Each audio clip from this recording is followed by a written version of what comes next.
दिल्ली में 48,000 झुग्गी झोपड़ियां हटाए जाने के सुप्रीम कोर्ट के हुक्म के बाद सियासत शुरू हो गई है। सियासी पार्टियां एक दूसरे पर इल्जाम तराशी कर रही है और खुद के दामन को पाको साफ बता रही है। वहीं झुग्गियों में रहने वाले गरीब परेशान हैं, जिन्हें अपना आशियाना छिन जाने का खौफ सता रहा है। ऐसे में सवाल ये उठता है कि सरकार ने इन गरीबों को दूसरी जगह मुंतकिल करने के बारे में, उन्हें दूसरी जगह बसाने के बारे में क्या इक़दाम कर रही है। अगर सरकार ने मुतबादल इंतजाम नहीं किया तो कोरोना वबा के इस दौर में इन गरीबों को पनाह कौन देगा।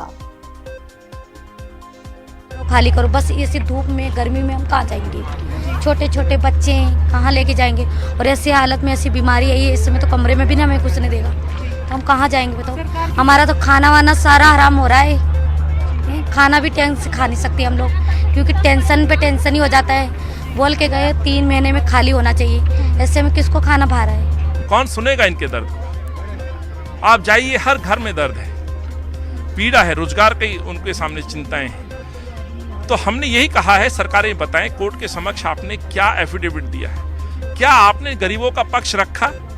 3 महीने में हटाने का निर्देश है, तो क्या 3 महीने में उनको पुनर्वास करने का आपने आश्वासन और विश्वास कोर्ट को दिया है। कोर्ट कभी नहीं चाहेगी किसी आदमी के साथ इस तरह का निर्णय दे। तो ये नाकामियां हैं इन सरकारों की। 2 साल का वक्त बहुत होता है। राजीव आवासीय योजना के तहत 64,000 मकान पूरी दिल्ली में बनके तैयार है। 48,000 लोगों के आदेश आए हैं। सवाल ये उठता है, लगभग 16,000 फ्लैट फालतू और ज्यादा तादाद में, तो इन 48,000 लोगों को यदि समय रहते सरकार पुनर्वास करने के लिए पहल कर देती, एफर्ट्स कर देती, तो शायद कोर्ट भी और समय दे सकता था।